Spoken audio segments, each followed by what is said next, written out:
સ્વાગત છે બધા વિદ્યાર્થી મિત્રોનું કલાસની યુટ્યુબ ચેનલ ઉપર. આપણે બધા શીખી રહ્યા છીએ ટેન્સીસ, જેની અંદર આપણે ભૂતકાળમાં પહોંચ્યા છીએ. પૂર્ણ ભૂતકાળ, પાસ્ટ પરફેક્ટ ટેન્સ, પૂર્ણ ભૂતકાળ.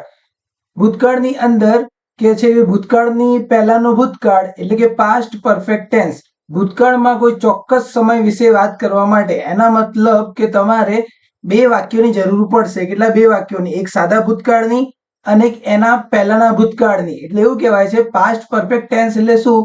તો કે ભૂતકાળનો એ ભૂતકાળ એમ. એની વાક્ય રચના કેવી હોય છે? સૌપ્રથમ કરતા, એની જોડે હેડ મૂકવાનું અને ક્રિયાપદનું ત્રીજું સ્વરૂપ, બરાબર? પાસ્ટ પાર્ટિસિપલ એટલે કે ક્રિયાપદનું V3 એટલે કે ત્રીજું સ્વરૂપ મૂકવાનું હોય છે.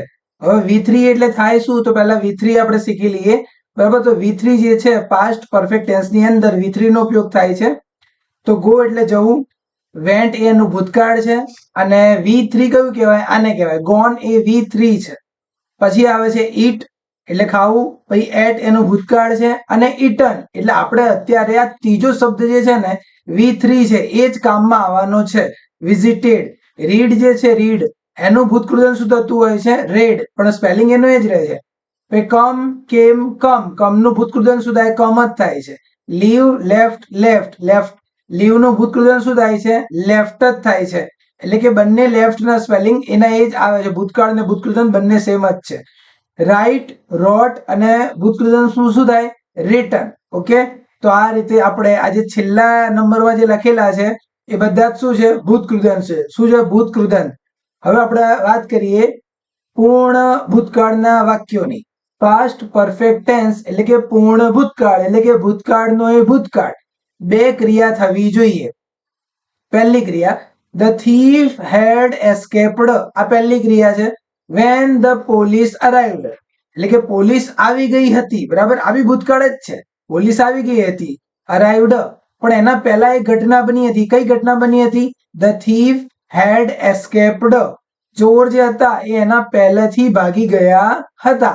આ એનાથી પહેલાનો ભૂતકાળ છે એટલે આને શું કહેવાય? પૂર્ણ ભૂતકાળ. બીજું વાક્ય જોઈએ. When my mom arrived. જો અરાઇવ્ડ એટલે કે જ્યારે મારી મમ્મી આવી હતી. આ સાદો ભૂતકાળ. જ્યારે મારી મમ્મી આવી હતી. My friends head left. મારા મિત્રો પહેલેથી જ જતા રહ્યા હતા, બરાબર? મમ્મી આવી હતી એ ભૂતકાળ છે, પણ મારા ફ્રેન્ડ જે છે ને એના પહેલાથી જ જતા રહ્યા હતા. અમને ખબર જ હતી કે મમ્મી આવી ગયા છે, તો ફ્રેન્ડ્સ બધા એના પહેલાથી જ જતા રહ્યા હતા. હેડ લેફ્ટ. આ છે પૂર્ણ ભૂતકાળ. કેટલી ક્રિયા થવી જોઈએ? બે ક્રિયા થવી જોઈએ. ચલો નેગેટિવ સેન્ટેન્સની વાત કરીએ આપણે. વી વર હંગ્રી. અમે ભૂખ્યા હતા. વી વર હંગ્રી, અમે ભૂખ્યા હતા, બરાબર? એક ભૂતકાળનું વાક્ય થયું. કેમ? કારણ કે we had not eaten for 5 hours. કારણ કે 5 કલાકથી અમે કઈ જ ખાધું હતું નહીં, બરાબર? આ એનથી એ પહેલાનો ભૂતકાળ છે. બે ભૂતકાળ છે. આ નજીકનો ભૂતકાળ છે, આ દૂરનો ભૂતકાળ છે. બે પ્રકારના ભૂતકાળ છે. છેલ્લું વાક્ય જોઈએ. I didn't know who he was. હું નતો જાણતો કે એ કોણ હતો. કેમ? કારણ કે આઈ હેડ નેવર સીન હિમ બિફોર. કારણ કે મેં એને ક્યારેય પહેલા જોયો ન હતો, બરાબર? નતો જાણતો આ સાદો ભૂતકાળ છે અને મેં એના પહેલા ક્યારેય જોયો નતો આ પૂર્ણ ભૂતકાળ છે. જ્યારે તમારે બે ભૂતકાળની ક્રિયાની વાત કરવાની હોય, કેટલા? બે વાક્યોની વાત કરવાની છે, તો બે વાક્યોમાં જે વાક્ય હમણાંના ભૂતકાળની હોય એટલે કે સાદો ભૂતકાળમાં મૂકવાની, અને જે વાક્ય એનાથી પહેલાની હોય એને મૂકવાની તમારે પૂર્ણ ભૂતકાળમાં. કયા ભૂતકાળમાં? પૂર્ણ ભૂતકાળની અંદર, જેની વાક્ય રચના આ પ્રમાણે રહેશે. કર્તા, હેડ અને ક્રિયાપદનું ભૂતકૃદન, બરાબર? રિવિઝન તરીકે જોઈ લઈએ તો બે વાક્ય જોઈએ આપણે. The thief had એસ્કેપ્ડ.